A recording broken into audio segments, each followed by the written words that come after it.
kamu yang sudah menebak dengan benar. Berpikir komputasional adalah proses berpikir untuk menyelesaikan masalah dengan efektif dan efisien. Dalam ilmu komputer, proses berpikir ini dilakukan sebelum mulai menulis coding atau pemrograman. Jika sudah direncanakan dengan baik, maka coding yang ditulis akan sesuai dengan kebutuhan dan dapat diselesaikan dengan cepat dan tepat. Tapi ternyata berpikir komputasional juga bisa dilakukan tanpa komputer dan tanpa internet loh. Malah sebenarnya kita pun sudah menerapkannya dalam kehidupan sehari-hari, mulai dari menggosok gigi, mencatat tugasan pelajaran, hingga menyiapkan tas untuk sekolah besok. Wah, kalau kita sudah bisa menerapkannya setiap hari, berarti kita semua sudah mahir loh. Belum tentu. Contoh-contoh kalian akan menerapkan berpikir komputasional pada masalah yang sederhana.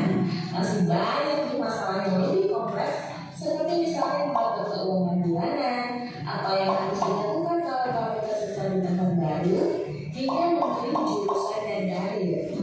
Lalu yang lebih penting lagi, ketika kamu dewasa nanti, kamu akan menghadapi era industri 4 dan bahkan 5. Di sini kamu perlu kecakapan untuk memanfaatkan dunia digital, mulai dari mencari dan memilah informasi yang kamu perlukan, hingga menggunakan informasi itu untuk membuat keputusan penting dalam hidupmu. Menghadapi masalah kompleks kehidupan di masa sekarang dan masa depan ini mirip seperti merencanakan coding yang sudah dibahas sebelumnya. Kuncinya adalah memahami masalah dengan tuntas dan mencari cara menyelesaikan yang efektif dan efisien. Nah, kalau begitu, bagaimana agar kita bisa berpikir komputasional? Sekarang kita bahas ya 4 landasan dari berpikir komputasional. Yang pertama, dekomposisi. Dekomposisi artinya membagi masalah kompleks ke bagian yang lebih kecil agar mudah diselesaikan. Misalnya, kamu ditunjuk jadi ketua panitia lomba 17-an. Maka, untuk memudahkan pelaksanaan, kamu bisa menunjuk panitia bagian acara, konstruksi, publikasi, keamanan, dan lainnya. Yang kedua, pengenalan pola. Artinya mencari kesamaan dan pola di antara bagian-bagian masalah kompleks yang sudah dipecah. Misalnya, kamu tidak melipat dan menyimpan jemuran di rumah, maka kamu perlu bisa mengenali jemuran milik ayah, ibu, kamu, adik, dan milik bersama seperti spray, handuk, dan lainnya. Ini karena jemuran-jemuran itu perlu disimpan di tempat yang berbeda. Yang ketiga, abstraksi. Artinya fokus pada informasi yang penting saja, mengabaikan detail yang tidak ditemukan. Misalnya, kamu hendak menceritakan pengalamanmu berwisata ke luar kota. Tadinya kamu mengalami banyak hal dari mulai berangkat di bus, berfoto bersama, makan di restoran, menginap di hotel, hingga perjalanan pulang. Tapi nggak mungkin kan kamu ceritakan semua kejadian dengan detail pada teman-temanmu. Pasti mereka bosan kalau kelamaan. Jadi kamu harus mencari beberapa kejadian yang menarik saja untuk diceritakan pada teman. Yang terakhir, algoritma. Artinya membuat langkah-langkah penyelesaian atau membuat aturan yang diikuti untuk menyelesaikan masalah. Misalnya kamu diberi daftar belanja di supermarket oleh ibu. Ada minyak goreng, telur, roti, sayur, dan kopi. Lalu kamu harus buru-buru karena ibu sudah mau memasak dengan minyak goreng itu. Nah, kalau seperti ini, satu cara yang efisien misalnya adalah dengan mengambil barang yang paling dekat dari pintu masuk hingga terakhir yang paling dekat dengan kasir. Nah, itu dia 4 landasan berpikir komputasional yang perlu diterapkan untuk memecahkan masalah yang kompleks. Nah, Oke, nah itu tadilah cara berpikir komputasional. Ada 4 pilar. Nah, ibu ada satu video lagi tentang animasi, juga cara berpikir komputasional. Ibu, sebentar ya, ibu. Oke, perhatikan.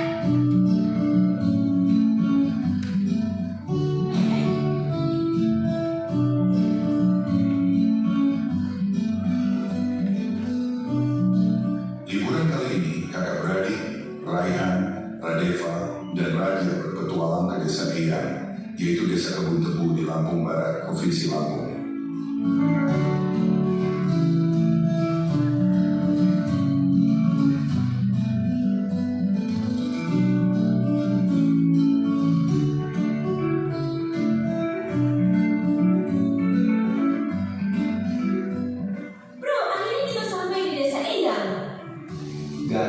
Ini bukan sekedar hiburan, tapi kali ini kita akan belajar dari kehidupan pakai cara berpikir komputasional.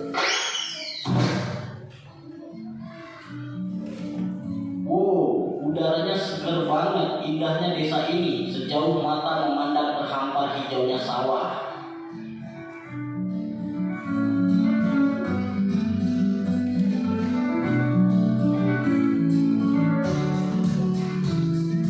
Jadi kita perlu bersihin rumah Eyang nih.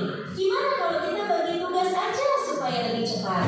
Setuju, tapi kita mulai dari mana dulu? Aku bakal sapu debunya, terus Radeva kamu pel lantai, dan Raja beresin buku-buku di radia. Dekomposisi artinya memecah masalah besar menjadi bagian-bagian kecil yang lebih mudah dikerjakan.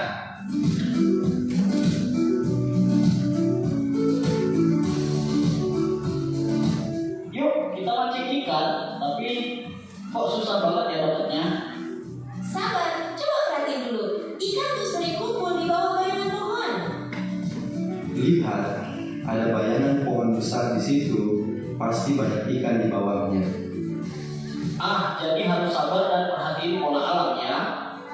Pengenalan pola adalah mengenali kemiripan atau pola dari masalah yang kita temui.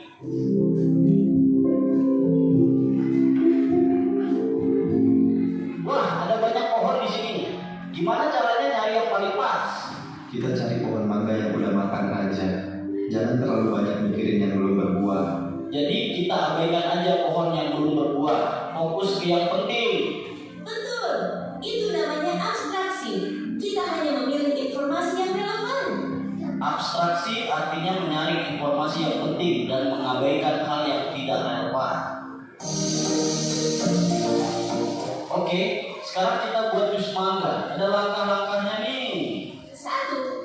Cuci mangga. 2. Potong buah. 3. Masukkan ke blender. 4. Tambahkan gula dan air. 5. Saring dan sajikan. Algoritma adalah langkah-langkah terstruktur untuk menyelesaikan